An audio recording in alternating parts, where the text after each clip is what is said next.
Hello, this is Jane Dickinson, certified Zentangle teacher, and today's Tangle pattern is called Mercator, and it begins with a grid. Very simple, straightforward grid.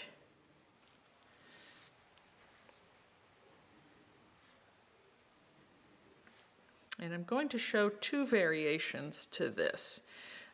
So that's our squares in our grid, and then we're going to run a diagonal. Now instead of trying to draw a whole line the length of whatever your grid is, I do tend to go corner then to corner, and that makes it easier for me to just eyeball the 2 points I'm connecting.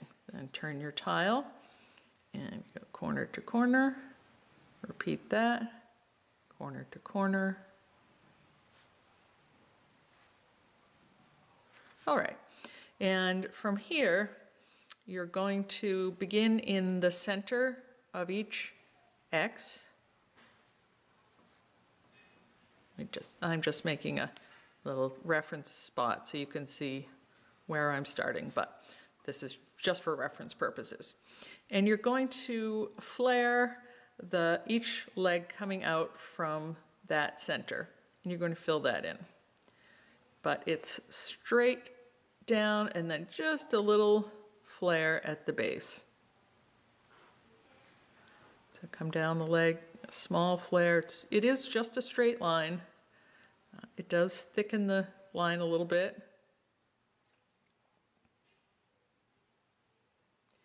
And now I'm going to zoom in so that you can see this more.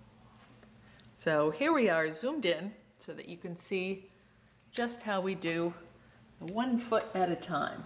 And I'm going to come from the center,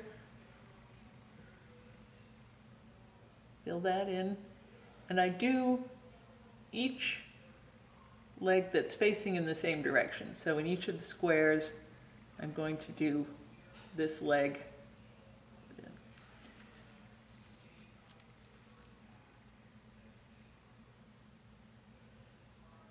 Just fill in the tiny little foot.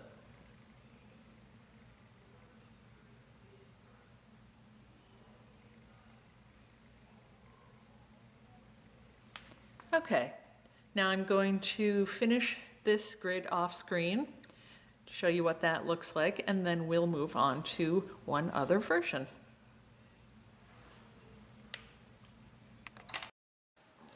And I'm back. Here is the section that I completed of Mercator, and then I just went off in another direction and I did a slightly smaller grid, and this is the same version of Mercator, just in a slightly smaller grid. So that's one square and one variation. Now I'm going to show you a larger variation.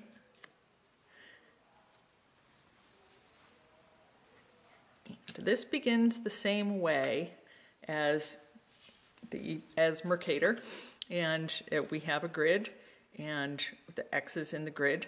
And now we're going to add an additional line. So we're going to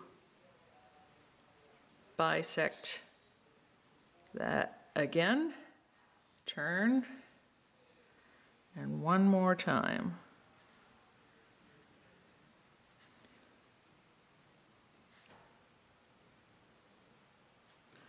So now in each square we have a cross and an X, a cross and an X.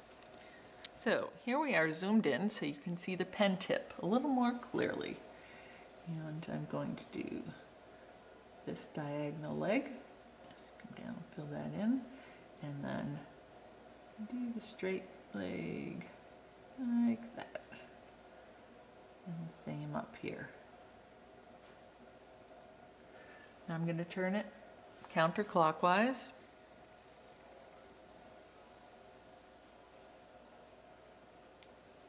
A little bit more. And do this diagonal leg. Just a little flare at the base. And this straight line. Same flare at the base.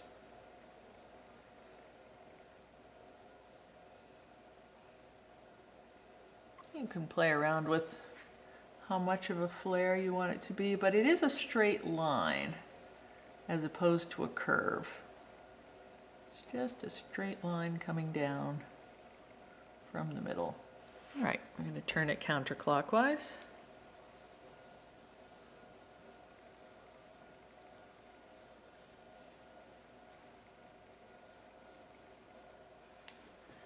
Do this leg.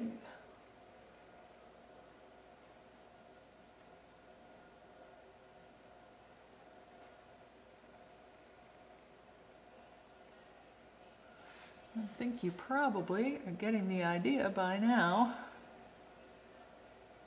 just how this goes. So I will be finishing the rest of it off screen and come back and show you the finished product of Mercator variation.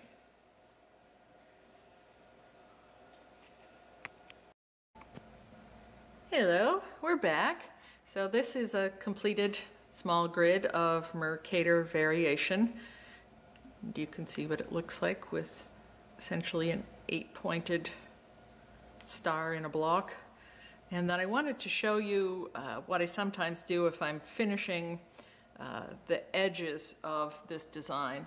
And I'll come out, say, from that flare and just bring it to a point and color that in. Or I'll do the same like that, or like that. And you can do anything you like, of course, and lead it off into another design.